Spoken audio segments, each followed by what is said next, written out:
Vou abrir alas, eu quero passar. Peço licença pra poder desabafar. A jardineira abandonou meu jardim, só porque a rosa resolveu passar de mim. A jardineira abandonou meu jardim, só porque a rosa resolveu passar de mim.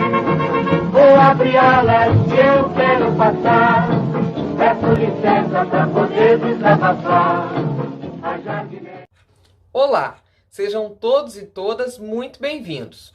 Eu me chamo Leandro Rodrigues e para você que assistiu o vídeo da aula passada, nós terminamos falando ali das sociedades carnavalescas.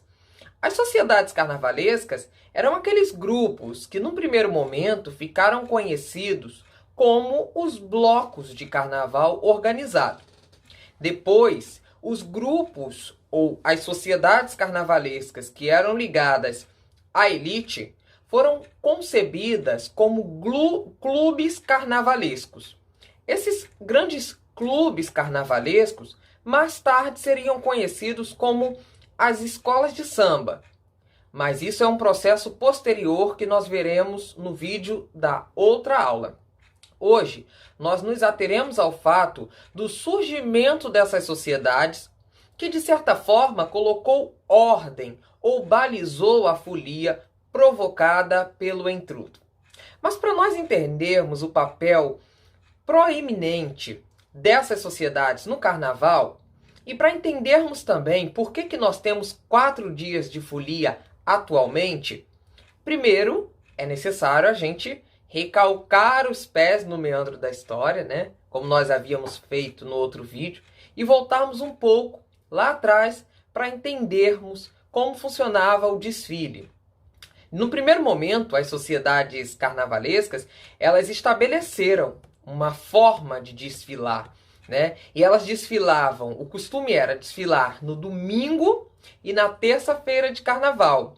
Mas existia uma interrupção, e essa interrupção se dava na segunda-feira, e isso porque havia um motivo prático para essa interrupção. Porque vocês imaginem, após um longo desfile, gente, no domingo, que começava sempre por volta das 5 horas, não era igual ao nosso desfile, que hoje começa ali às 10h30, 11 horas, né? O desfile começava às 5 horas e terminava em algum baile mascarado, então vairava à noite.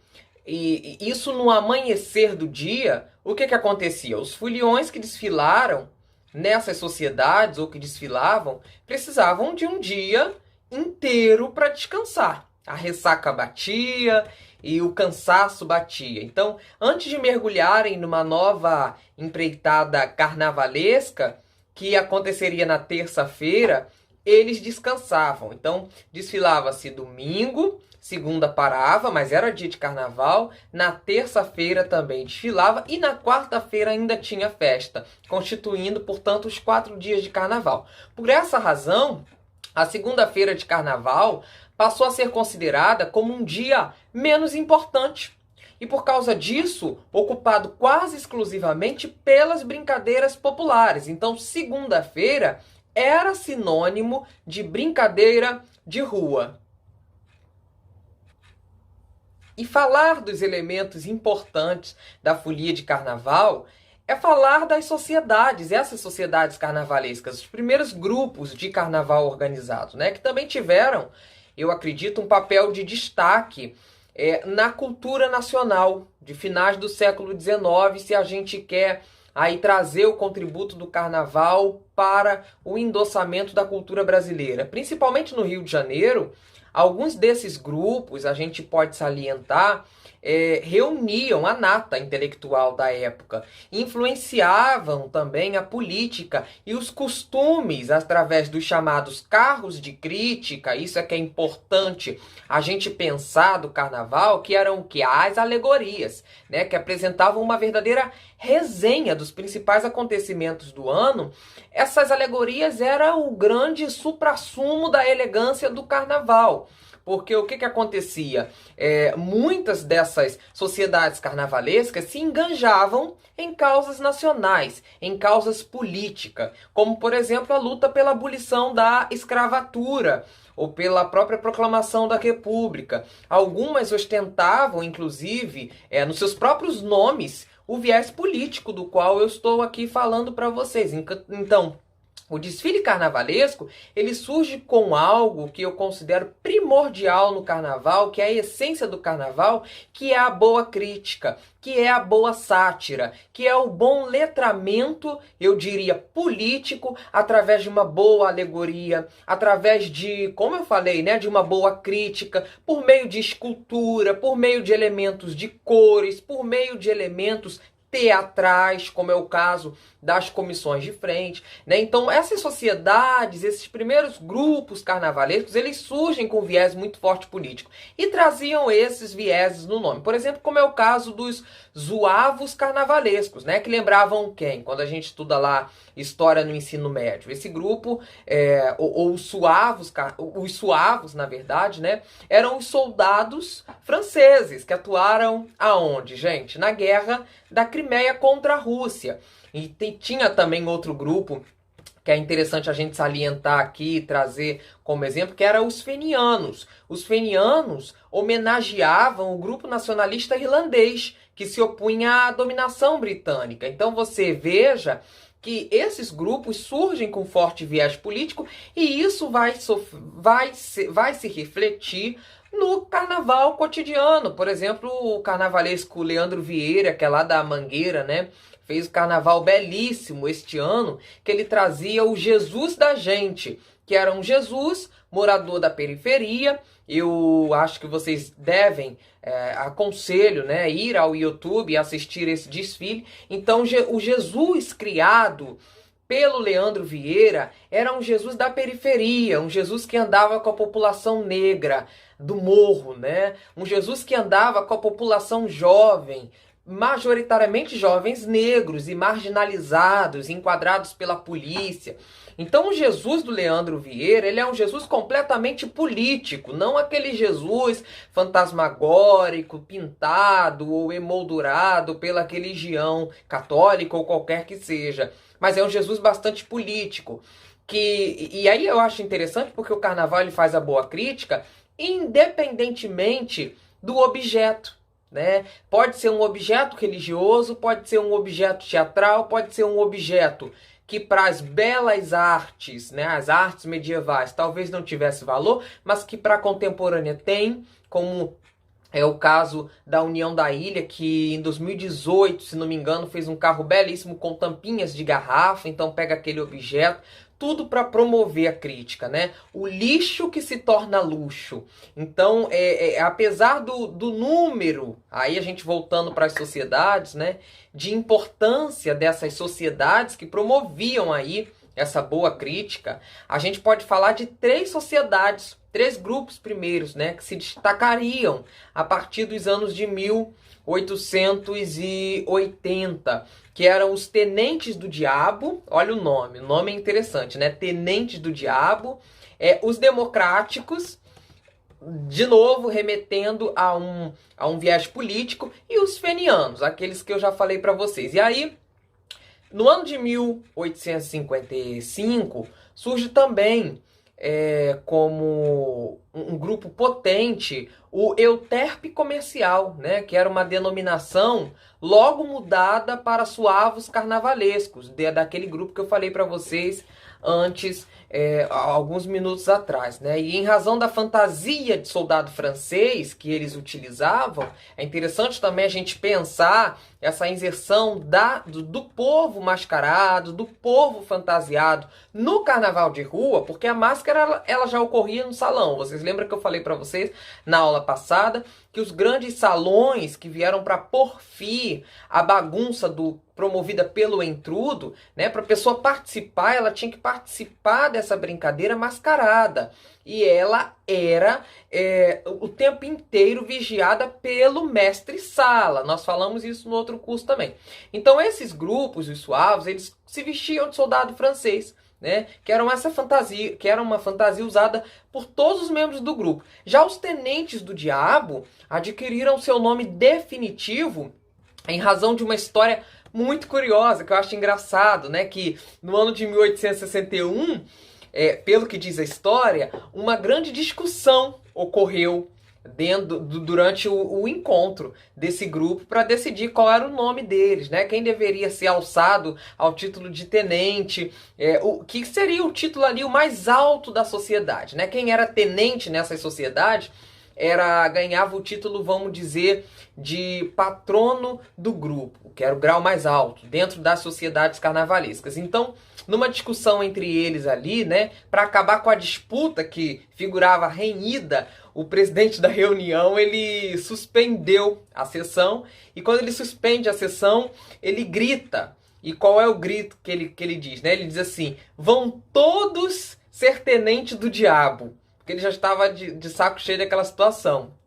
E a descompostura dele foi recebida com uma calorosa aclamação, com aplausos. E o nome dessa sociedade carnavalesca foi mudado a partir de então. E eles passaram a se chamar Tenentes do Diabo. Isso é interessante, né? Para a gente pensar aí os incidentes da história.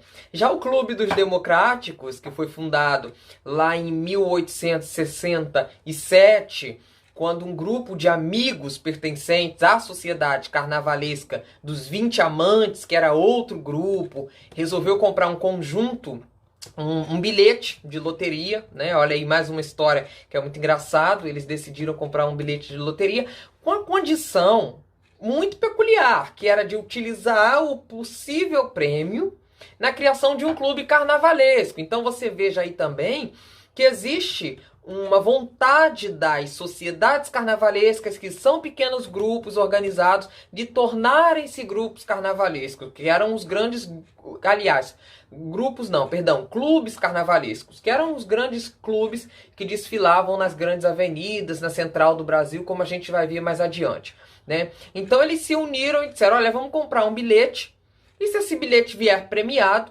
nós faremos o nosso clube carnavalesco. O bilhete, para sorte deles, e para coincidência do futuro, né, o bilhete foi premiado e a promessa foi cumprida.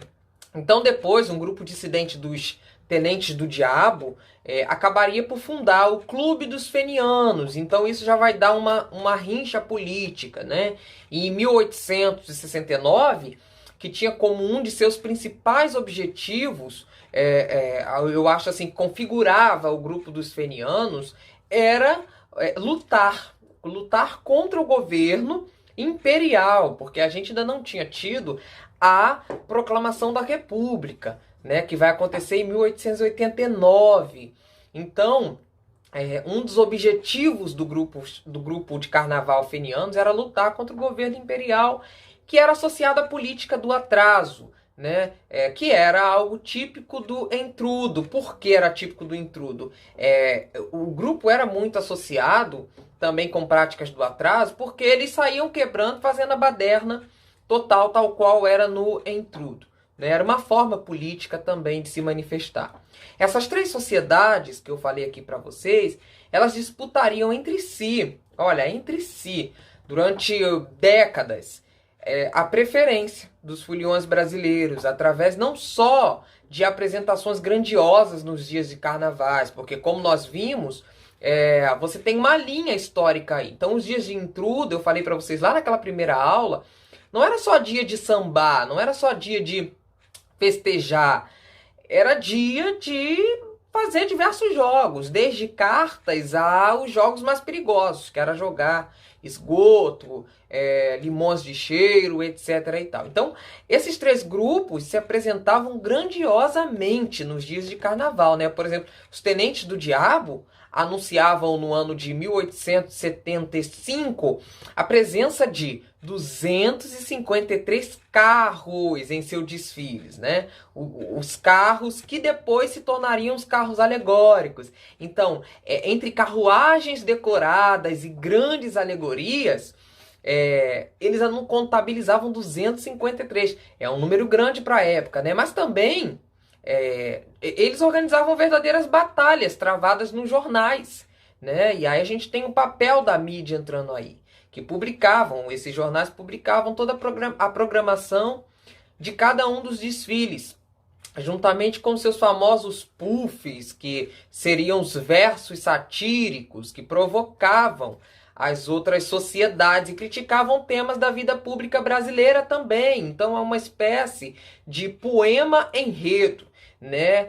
Na verdade, você não tem o samba propriamente formado nessa época, mas você tem poemas, e esses poemas eles se configuram como um objeto de crítica, né? A primeira disputa ela vai ocorrer em 1886 e ela é noticiada no Diário de Notícias, né, aqui do Rio de Janeiro.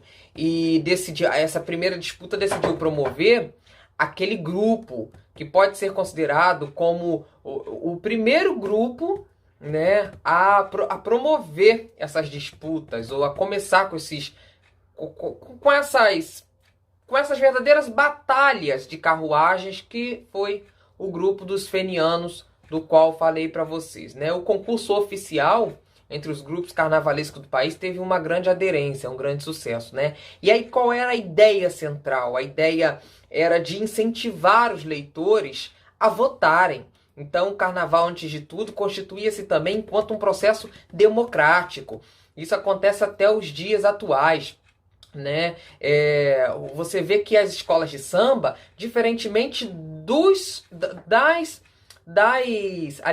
clubes de futebol, elas são co-irmãs, elas não brigam, né? Todos vão para a avenida, todos cantam o samba enredo da outra escola, um samba enredo com crítica, mas elas são co-irmãs, elas não brigam. Então todos estão ali junto para votar na voz, porque é um dos quesitos, né? Harmonia, evolução, para saber se a escola está andando bem e se o público, se a plateia está recebendo bem. Então isso é uma forma também de votar. E nos congressos ou nos concursos, nos primários concursos carnavalescos, os leitores do jornal também votavam, né? Logo após o carnaval, em sua grande sociedade preferida, através dos cupons, eles iam lá dar o seu voto. Então, aquela sociedade que era preferida, eles iam lá e votavam, né? E deveriam ser recortados esses cupons. Recortados, preenchidos com o nome, a morada do votante, e seriam enviados para a sede do periódico. Só que o que acontecia? Onde seria efetuada a contagem, dava maior confusão, gente. Os resultados parciais eram divulgados a cada edição do jornal. Então você imagine, né, mobilizando um número crescente de votantes, que, logicamente, sobrecarregavam a redação com seus cupons. Você ainda não tinha um sistema digital, computadorizado para calcular esses votos. Então os problemas cada vez mais se agravaram.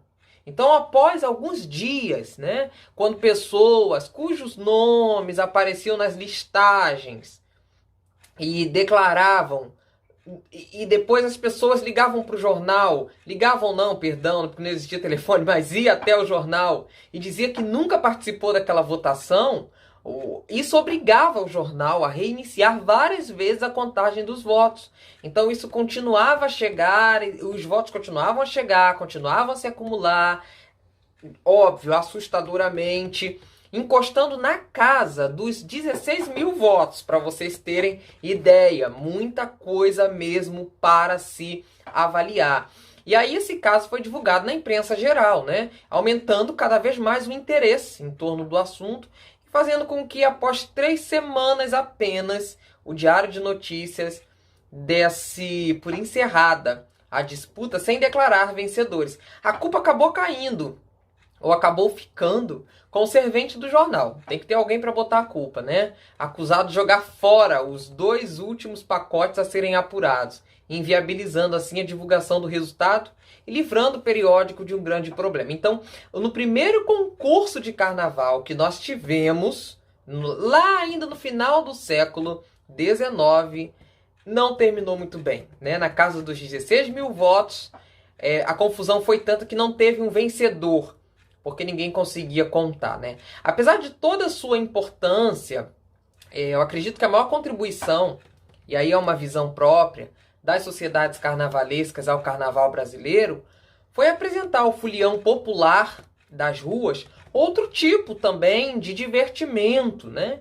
Estabelecendo talvez um contato entre a própria alegria e a própria espontaneidade do entrudo, sem abandonar o entrudo, né? E também fazer um enlace com as festas do Cucurbins, que eu falei para vocês, com a festa dos Zés Pereiras. Vocês lembram que os Zés Pereiras eram aqueles tambores lá do norte de Portugal, nós falamos na aula passada, do norte de Portugal, que você saía batendo, né, as famosas abumbas, e você saía fazendo um cortejo, que era o samba da época. O samba ainda não era tal qual nós conhecemos hoje. Então fazia um enlace as sociedades carnavalescas com tudo isso. As brincadeiras do entrudo de uma maneira mais moderada, com um viés politizado, com os cucubins, que era a cultura afro misturado com a cultura indígena, e a cultura portuguesa aí nos Zés Pereiras. E a riqueza visual das fantasias era características desse carnaval. Aí começa o pavoneamento dos corpos na grande festa carnavalesca, né? Que as principais capitais europeias também faziam. Os europeus também colocavam lá suas penas, suas plumas. Daí a gente consegue entender por que o nosso carnaval também é rodeado de muito glamour dos destaques de carnavais, né? A roupa da porta-bandeira tem muita pena. Isso tudo é uma influência europeia. A partir desse encontro que acontecia na rua entre as sociedades, esses grupos populares passaram também a se organizar nos moldes das sociedades, né? Os grupos que eu digo são os grupos menores, que não eram nem sociedades, eram grupos de ruas, tais quais aqueles que nós vemos hoje, por exemplo, lá no Carnaval de Madureira, que é um bairro aqui do subúrbio do Rio de Janeiro, né? Aqueles grupos de bate-bola. Eles passaram a se tornar sociedades, né? E assim inspirar em reis, duques, barões, Pierrot e tantos outros da folia burguesa. Olha que é interessante, porque a gente começa a pegar um padrão burguês, né? Para inventarem suas próprias fantasias. Então era muito comum a gente ver os barões, os Pierrots no nosso carnaval. Agora, os desfiles da elite, se a gente for pensar o desfile da elite, por outro lado, começaram a incorporar em suas sofisticadas apresentações a animação, a riqueza rítmica. Então você tem uma série de junção de elementos ou de materiais que compõem a música, né? Das apresentações mais sofisticadas, a desconstrução e o desregramento característicos das brincadeiras semi-organizadas das ruas também havia nos salões vamos dizer, da burguesia brasileira, né, da classe mais abastada. O resultado foi se a gente pode tirar um resultado daí, foi o surgimento de um carnaval original, de um carnaval à brasileira, né, que misturava alegria e elegância, humor e luxo, originalidade e esplendor, ritmo e beleza. Podemos falar também em algazarra e espírito festivo, nas mais variadas proporções que vocês imaginarem.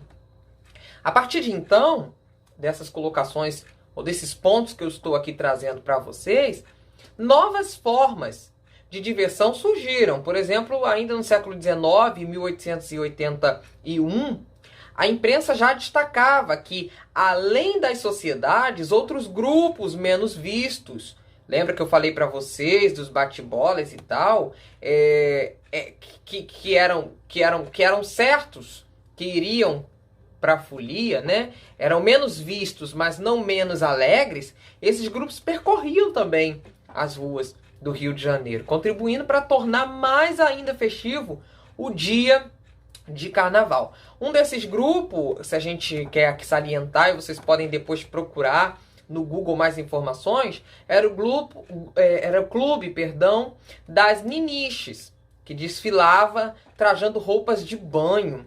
Então a gente começa a ter a influência no carnaval aliás, a gente começa a ter também a percepção do nu, né? A gente começa a minorar os problemas com o corpo, tal qual as nações escandinavas.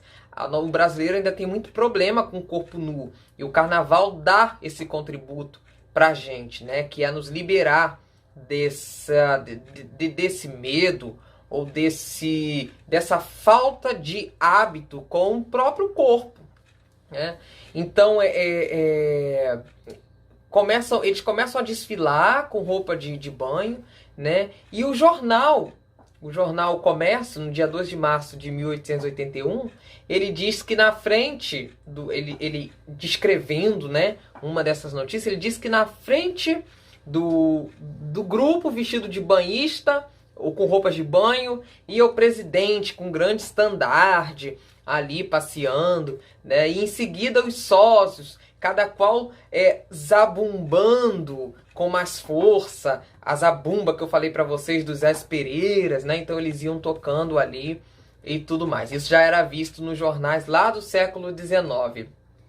Alguns anos depois, os jornais já destacavam também a estrondorosa recepção do público aos grupos populares. Então, no século XIX, a gente começa essa paixão pelo carnaval, né? E a gente pode falar alguns grupos populares, se vocês querem depois procurar na internet alguma coisa, eu posso salientar aqui, por exemplo, os Piratas do Amor, era um grupo popular. Os 30 Diabos também, né? O Zé Pereira era um grupo. O Zé Pereira do Comércio, que se chamava, era um grupo que não podia faltar, Zé Pereira.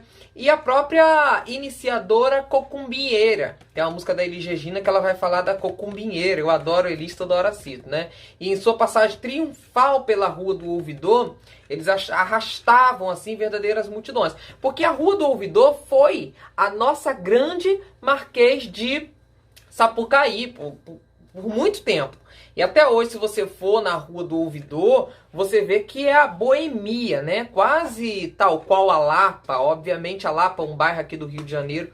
Não se compara com a boemia da Rua do Ouvidor, mas lá tem uma boemia, assim, muito interessante, né? E aí a gente pode falar que a Rua do Ouvidor, representando aí o centro nervoso do Carnaval do Rio de Janeiro, até o início lá do século XX, era um espaço de consagração também, tá? Quem desfilava, quem passava por ali, os grupos que passavam pela Rua do Ouvidor estavam basicamente consagrados no Carnaval Carioca. Então é interessante para a gente pensar a significação do espaço para o Carnaval, né? As escolas de samba hoje em dia, que vão para a avenida, que desfilam na avenida, elas são escolas consagradas. Então quem desfilava na Rua do Ouvidor estava consagrado, né? Existem teóricos aí, que eu não vou aqui me estender, mas que falam da significação dos espaços lisos, dos espaços como lugar do improvável, né? Existem espaços que são institucionalizados antes mesmo de nós darmos a nossa opinião, como por exemplo as igrejas. E existem outros espaços que são espaços lisos, que são aqueles espaços improváveis, mas que passam a ser prováveis a partir da significação dada por nós.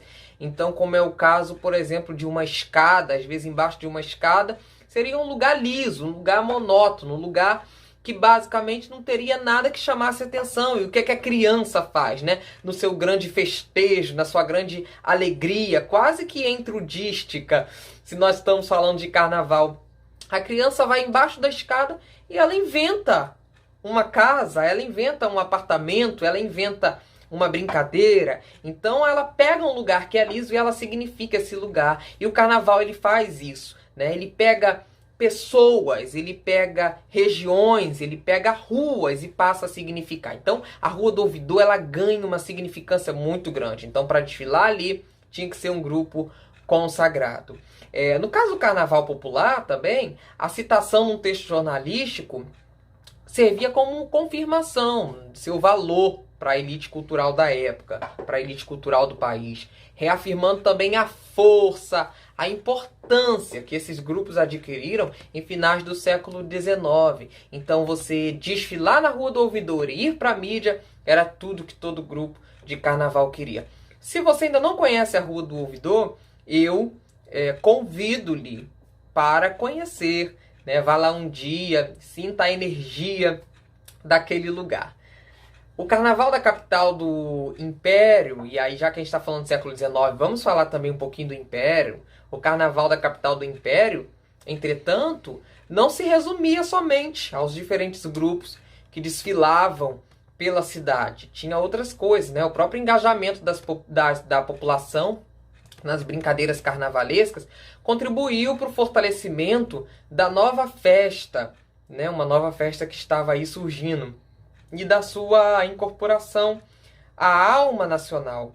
Hoje em dia nós somos conhecidos como o país do carnaval. Há quem pense que isso seja ruim, né? Eu penso que seja bom, e muito bom, porque a nossa cultura é uma cultura muito original, né? Então a gente ficou com o carnaval, ele entrou para a nossa alma nacional, e o espírito do entruto sempre esteve presente e incentivava a participação do povo, que podia, né, se liberar das obrigações sociais.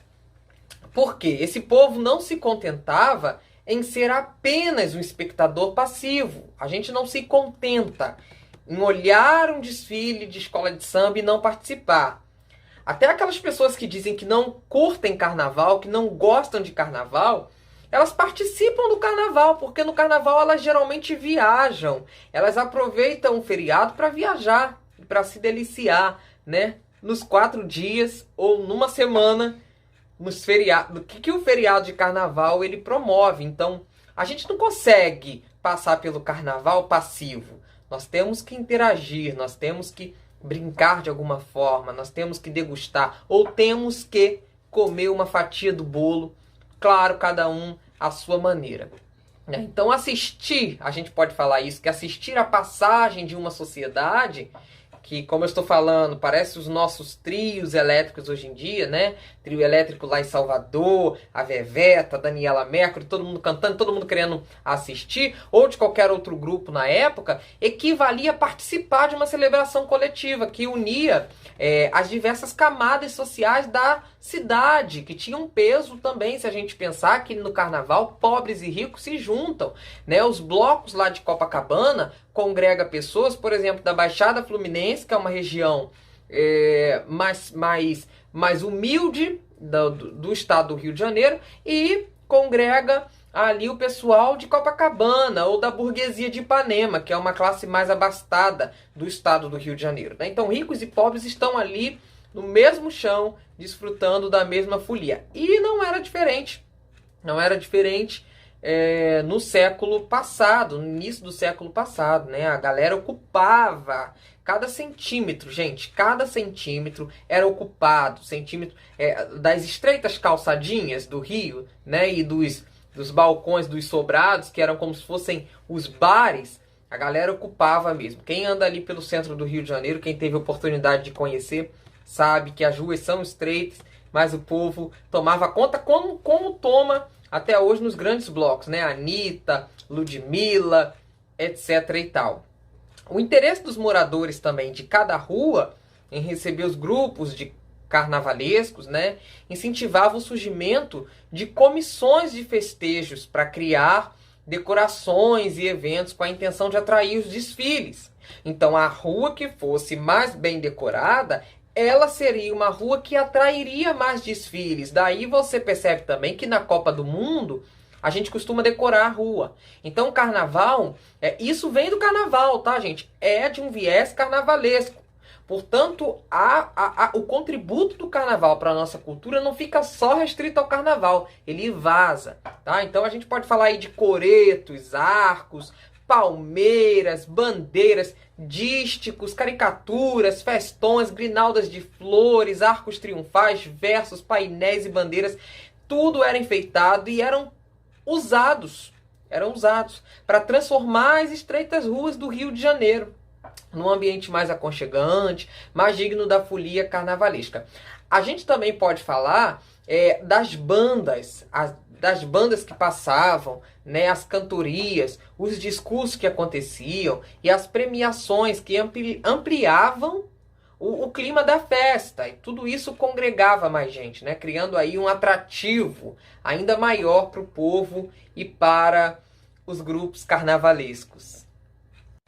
E aí a gente começa a pensar acerca das denominações que essas sociedades recebiam, né? Elas poderiam ser conhecidas indiscriminadamente, gente. Elas tanto poderiam ser conhecidas pelos termos genéricos de ranchos, cordões e sociedades, ou simplesmente de grupos populares. E esses grupos tomavam conta do carnaval, como eu falei, das ruas do Rio de Janeiro em finais do século XIX. Eles ocupavam todos os espaços não utilizados pelos desfiles das grandes sociedades, que eram os grandes clubes carnavalescos.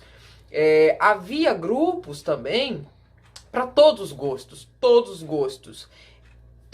desde os mais organizados, desfilando ao som das melodias harmoniosas e bem compassadas, acompanhadas de violões e instrumentos de sopro, até os mais agressivos, musicalmente falando, né? Que se apresentavam ao som de batuques acompanhados de tambores. Esses grupos de batuques e tambores eram mais agressivos no sentido da rítmica. Era uma rítmica mais acelerada, uma rítmica muito mais tocante e muito mais parecida com o samba que nós conhecemos hoje. Com a entrada do século XX, a elite sempre procurou mais se destacar, né? E procurou também retomar o domínio da folia nas ruas, porque lembra que eu falei para vocês, linha do tempo aqui agora, o primeiro momento, o intrudo, ele era feito nas ruas, né? Era dominado pela população escravizada, pela população mais desvalida, e depois, no segundo momento, dentro das casas da grande burguesia. Aí o carnaval, para eles tentarem colocar um fim naquelas bagunças do intrudo, da população em geral, né? Dos festins que os negros escravizados promoviam, eles começaram a fazer esses carnavais dentro das casas. Depois passaram para os bailes de máscara, né? O baile mascarado. E o que aconteceu? Agora o carnaval estava na rua, outra vez. Então a elite queria retomar o domínio da folia nas ruas, né? Organizando as batalhas de confete. Então é quando entra o confete. Vocês lembram aquela música lá, né? Confete. Coloca aí, produção, por favor. Ó a música. Confete, pedacinho colorido de saudade. Ai, ai, ai, ai.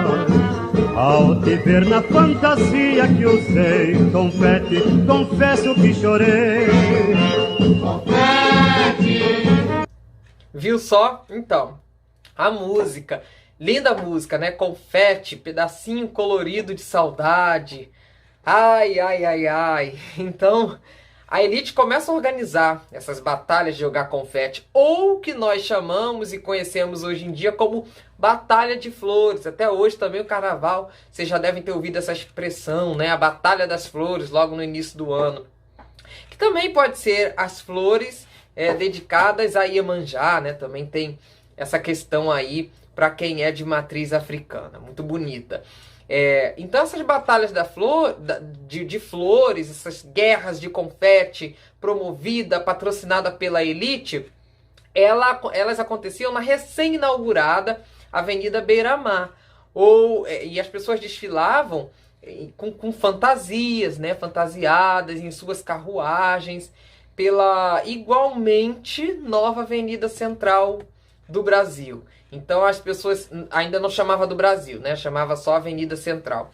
Então as pessoas desfilavam ali nos carros, colocavam várias flores em cima dos carros, como vai aparecer aí para vocês na imagem, como está aparecendo aí. Então era assim, eram os carros alegóricos, né? A segunda-feira de carnaval, tradicionalmente dedicada aos grupos populares, então passa a ser conhecida como o Dia dos Ranchos. Os ranchos, eu falei para vocês, que são aqueles grupos menores, mas que também têm o seu lugar na festa. À medida que as duas primeiras décadas do século XX avançaram, a confusão que misturava ranchos, cordões, olha a denominação até hoje que existe, a gente tem que lembrar do cordão do Bola Preta, né? Então esse termo ainda permanece. Então essa confusão que misturava aí os ranchos, os cordões, as sociedades, vai aos poucos se desfazendo e o que é escola de samba, o que é um clube de carnaval vai se fundindo, o que é um bloco carnavalesco, isso vai ficando mais claro para a gente. Né? O termo sociedade seria cada vez mais associado aos grandes clubes carnavalescos, aos seus desfiles grandiosos, com bandas e com alegorias. Então não bastava mais para você fazer parte de uma grande sociedade, você só fazer a batucada. Não, tinha que ter alegoria, tinha que ter adereço, tinha que ter critérios. Aí começa o critério para um grupo organizado de carnaval. Aí começa o critério das escolas de samba, vamos dizer assim, né, de grosso modo, o que viria a ser as escolas de samba. Então os ranchos e os cordões seriam os grupos populares mais simples, mais singelos, ao mesmo tempo os mais originais, porque ali estava o povo sem critério nenhum curtindo a festa, né? Identificado com os tradicionais também ranchos de baianas do século XVIII, que acontecia já no século XVIII, a gente já tinha ranchos de baiana, né? E com os ranchos de reis, que proliferavam no Rio de Janeiro desde os anos de 1830, os ranchos carnavalescos foram assumindo a face mais harmoniosa e palatável do carnaval popular, porque era associado aos grupos fantasiados e a uma musicalidade mais suave, né, ou mais rítmica. Uma das peculiaridades dos ranchos carnavalescos eram seus enredos, né, era a música. Então, geralmente, essa música era uma lenda, isso é interessante, tinha que ser uma lenda, tinha que ter conteúdo a letra. Claro que quando a gente vai falar de música na contemporaneidade, é muito difícil você dizer o que seria uma música boa e o que seria uma música ruim. Para o carnaval da época, uma música ruim talvez seria aquelas músicas de repetição vocabular, como a gente enxerga hoje no carnaval de rua, né? O carnaval brasileiro, principalmente. Para aquele carnaval do século XIX, século XX, prioritariamente, vamos falar assim, né, para o carnaval do século XX, você tinha que ter na letra uma lenda, um episódio histórico, ou mesmo uma peça teatral. É por isso que a gente vai ter aí a comissão de frente nas escolas de samba. É obrigatório ter uma comissão de frente que apresente a escola em moldes teatrais, porque para o carnaval do início do século XX, que é quando ele começa a se institucionalizar e se organizar, você precisa ter um critério. E isso passa por toda uma questão intelectual, né, de intelectualidade, de saber fazer, de conhecer para realizar. Então, essa lenda, esse episódio histórico, a peça teatral, eram contados através dos detalhes das fantasias. Então a fantasia tinha que contar uma história. Até hoje a fantasia tem que contar uma história necessariamente e tem que estar claro para o espectador ou telespectador, se você estiver em casa assistindo aquela maravilhosa narração do Milton Cunha ou da Fátima Bernardes. A fantasia tem que estar clara para o espectador, o telespectador entender. E era assim também no início do século XX, né? As singelas carreatas tinham cenários e tinha algumas referências nas letras de suas marchas lentas. Ali muitas referências à política do que o Brasil estava vivendo naquele momento, né? E muitas vezes essas letras eram adaptadas de trechos de óperas famosas, como por exemplo aqui a gente pode citar o Guarani, né? La Bohème e a Viúva Alegre. Então óperas assim clássicas. Você veja que é um caldo cultural muito sofisticado. Não havia nenhuma espécie, gente, de regra limitando o tema. Tudo é tema de carnaval, tudo podia ser objeto de carnaval. Por isso que eu falei para vocês no início que muitos se chocaram quando a Mangueira colocou Jesus Cristo na avenida, né?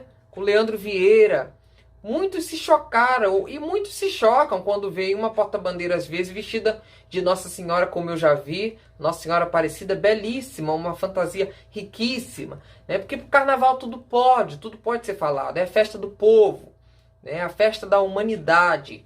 E se ele não falar da humanidade, do que mais ele pode falar? Então, pro carnaval tudo pode ser falado. Então não havia aí limites para tema, o que explica também a grande variedade que surgia e que surge até hoje nos enredos, né? Alguns exemplos que eram trabalhados, por exemplo, no carnaval de 1920, 1930, se vocês querem que eu traga aqui, era Salomão e a Rainha de Sabá, por exemplo, né? Uma história lindíssima, bíblica, que era muito encenada. Orgia Latina, que era interessante também, uma peça teatral, e o Inferno de Dante, que também a gente sabe aí um texto belíssimo, né? Agora, a Sociedade Dançante Carnavalesca tinha uma sociedade que se chamava Ameno Resedar. Ela desfilou pela primeira vez no ano de 1908. E ela apresentava um enredo muito bonito, que era a corte egípcia. E tornou-se rapidamente o grande modelo a ser imitado. Por quê? Porque ela colocou o sarrafo lá em cima, né? Ela colocou o patamar muito alto. A organização de seus desfiles tinha enredo, tinha fantasia, tinha cenografia. Tudo isso muito elaborado, né? Isso fez com que o grupo ficasse conhecido como o Rancho Escola. Olha que nome bonito. Rancho Escola. Então, Grupo Carnavalesco Escola. O carnaval, ele é uma grande prática pedagógica, porque ele trabalha com ludicidade.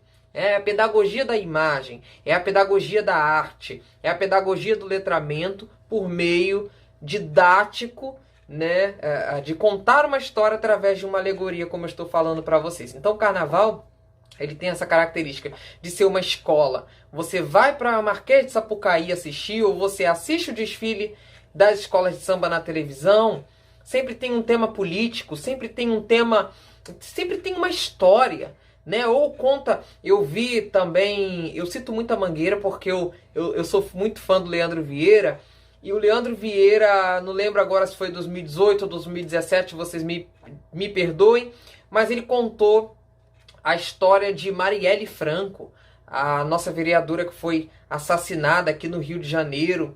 E na história de Marielle Franco, ele também contava a história do vilipêndio que os negros sofreram no Brasil, e contava a segregação que mulheres, que LGBTs sofrem, até chegar na culminância, né, que a história não conta, que seria, na verdade, a ditadura militar. Então tem um carro ali belíssimo, mostrando as agruras, né, os espantos, as grandes atrocidades que ocorreram no período ditatorial militar no Brasil.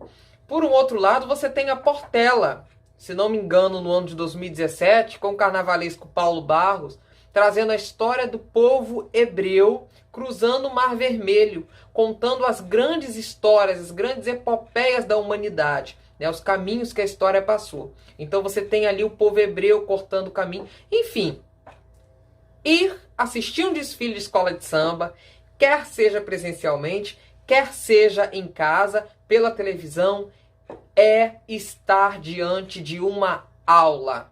É estar diante de uma aula. É como a Beija-Flor de Nilópolis, em 2018, fez um samba enredo belíssimo, belíssimo, que trazia um carro completamente dramatizado e que era um carro que trazia uma sala de aula. Então, estar diante do carnaval é estar diante de um grande aprendizado. Então esses grupos, conhecidos como Rancho Escola, né, tinha suas representações muito bem descritas, e bem descritas como verdadeiras óperas populares, porque tinha o luxo da roupa, tinha o luxo da canção e tinha também o luxo da iluminação.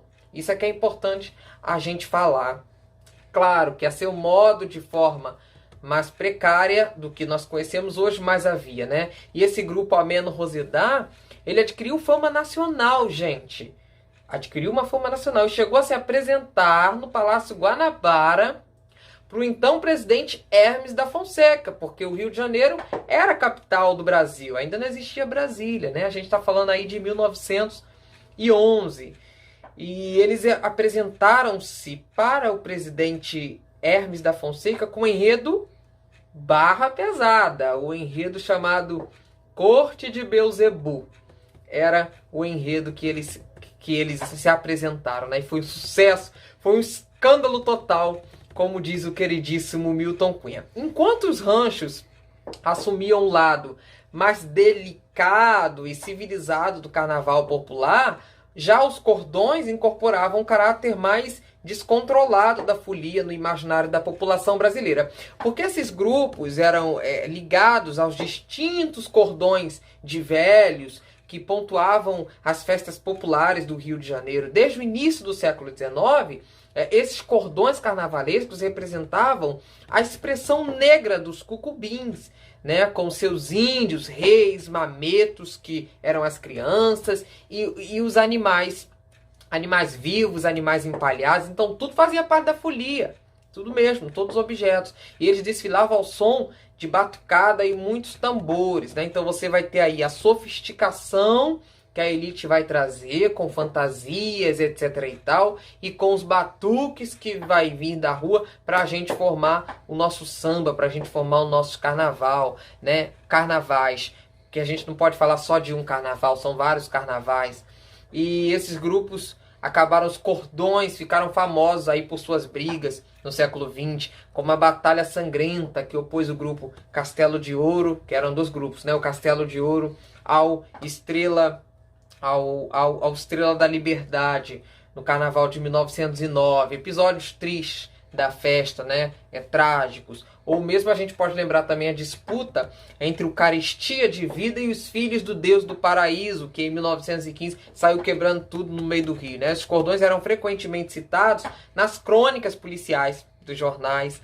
E isso fixava a sua imagem de marginalidade e violência. Então a gente vai ter essa influência até hoje no carnaval, como se o carnaval trouxesse essa carga negativa, né, da marginalização. Mas não, o carnaval não é nada disso. Aos poucos, é claro, essa selvageria dos cordões, ela foi sendo controlada e esses grupos passaram a ser vistos como uma espécie de carnaval inocente, essencialmente popular, sem a riqueza das sociedades ou a organização dos ranchos, mas trazendo uma espécie de pureza mais primitiva, eu diria assim, né? Uma espécie de voz da terra, capaz de representar a própria alma brasileira. Logo após o sucesso do primeiro desfile do Congresso das Sumidades Carnavalescas, que ocorreu em 1855, os jornais já comparavam o evento aos cursos carnavalescos, que fizeram o sucesso do antigo carnaval de Roma, né, que eram grandes carnavais, grandes bailados, grandes festas. A partir de então, os grupos fantasiados em carruagens abertas se difundiram. A partir de 1855, os grupos fantasiados se difundiram por todas as grandes cidades brasileiras. Então, aí a gente tem um marco da transformação do carnaval. No início do século XX, a chegada dos primeiros automóveis, também é importante a gente falar isso, ao país, fez também recrudescer a brincadeira, né? Que, chamada simplesmente de corso, se transformaria no divertimento mais elegante do carnaval. Passear com seu carro, o que era o corso? Era passear com seu carro motorizado pela recém-inaugurada Avenida Central, que existe até hoje no estado do Rio de Janeiro, né? Passear com seu carro motorizado, todo enfeitado, era o suprassumo da elegância carnavalesca. E era recorrente ver nessa época anúncios de aluguel de automóveis ou mesmo de motoristas para pilotar, já que era uma novidade. No Brasil não tinha muito motorista, né, gente? Para os 4 dias de folia você alugava, e isso se espalhava pelos jornais da época. Assim, vocês podem ir na Biblioteca Nacional ou no Arquivo Nacional, que vocês encontrarão lá mais informações. Tem a aba digital do arquivo, vocês não precisam sair de casa para pesquisar isso não, se vocês estiverem com a curiosidade, tá, gente? Aí a moda do corso, que é a moda de sair com seu carrão todo fantasiado, etc. e tal, foi um grande incentivo ao reaparecimento da Batalha das Flores, aquela que eu falei para vocês no início, que era enfeitar o carro todo de flor e ir para a rua, né? A moda lá da cidade de Nice. Iniciadas pela princesa Isabel também, a gente tem que falar da corte, que a corte também gostava de carnaval, viu, gente? Em 1888, com a promoção de um evento carnavalesco em Petrópolis, que ela promoveu, ela queria um carnaval em Petrópolis, então vamos promover esse carnaval. Esses verdadeiros bailes a céu aberto consistiram no lançamento de buquês de flores entre os grupos fantasiados, né, desfilando sobre carruagens ou, mais tarde, automóveis pelas ruas da cidade. Então, jogar flores, olha que coisa poética, olha que coisa bonita no carnaval, era algo muito bem-vindo, muito bem visto e muito acolhido pelas pessoas no segundo momento, né? Então, você veja que tem uma troca, se você reparar. Uma troca porque as pessoas deixam de jogar água de esgoto, a água de esgoto lá do entrudo que nós falamos, deixam de jogar os limões de cheiro para jogar flores. Confete e flores. Então, isso é bem melhor, né, gente? Muito melhor. Em 1804... acontecia a primeira Batalha de Flores oficial, isso foi oficializado, promovida pela prefeitura, na Praça da República, lá no centro do Rio de Janeiro. 2 anos depois, as flores seriam substituídas, porque ninguém tinha muito dinheiro para estar comprando flor, né? Por uma nova munição, que era mais barata, né? E muito mais abundante, que eram as batalhas de confete, voltando, que ocupariam a nova Avenida Beira-Mar. O próprio presidente da República, então Afonso Pena, participou de uma dessas brincadeiras, juntamente com sua família, no ano de 1907. Com todo esse investimento, o Corso, essa grande brincadeira, se tornaria o mais importante evento carnavalesco das primeiras décadas do século XX, mobilizando a elite fuliã que ocupava cada milímetro das ruas durante o carnaval, somente abrindo espaço para os grupos populares e as grandes sociedades em horários pré-determinados controlados pelas autoridades.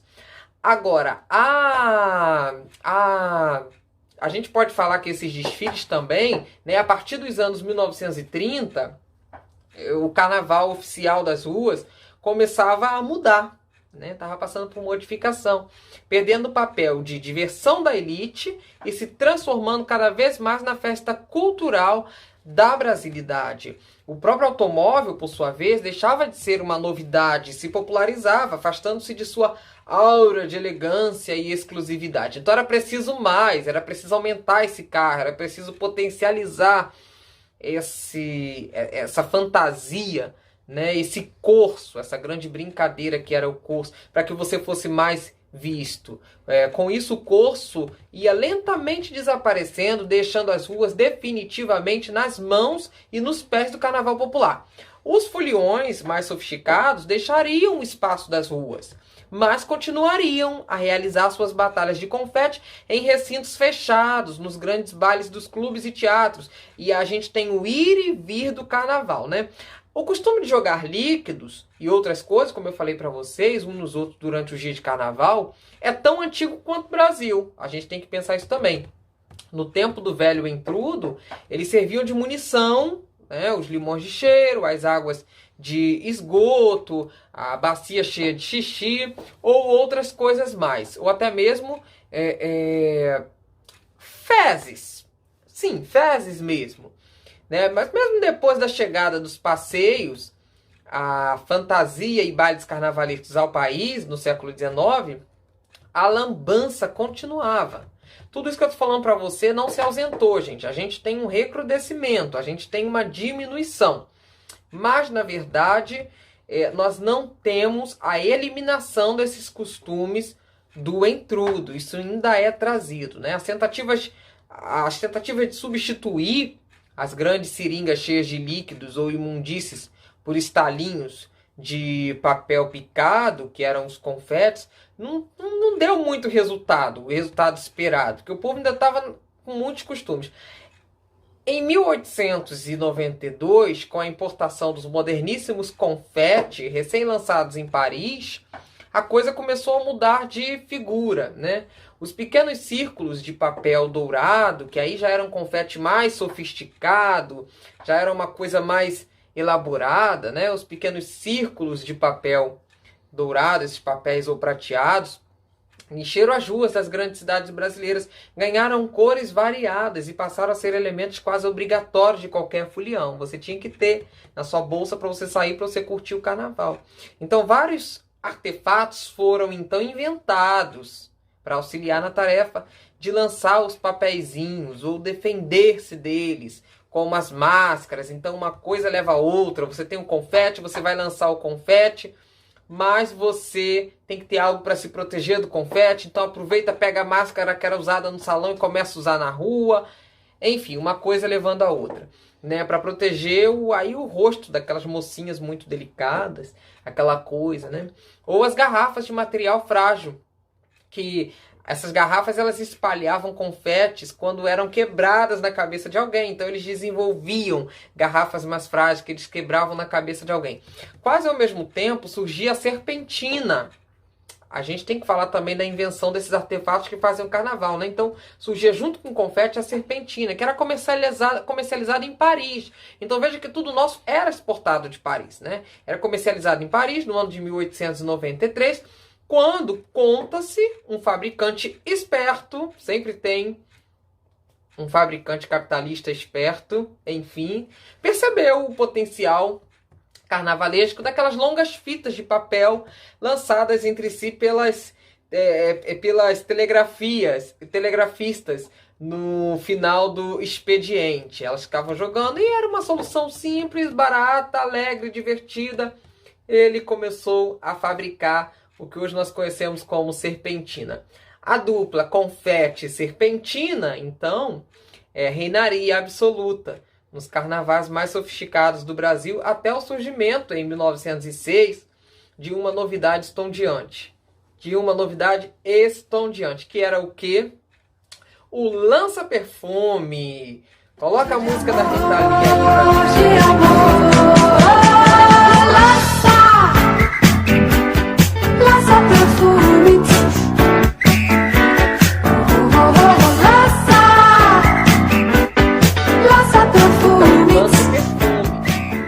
Esses frágeis frascos contendo cloreto de etila se tornariam uma verdadeira febre carnavalesca. Os finos esguinchos gelados arrepiavam a pele quando eles eram arremessados, né? Inebriavam os foliões, com certeza, com seu perfume vaporoso. Mas a partir de 1926, né, década de 20 do século passado, com a comercialização dos lança-perfume, desse produto, em novas embalagens metálicas, a brincadeira se alastraria por toda a população.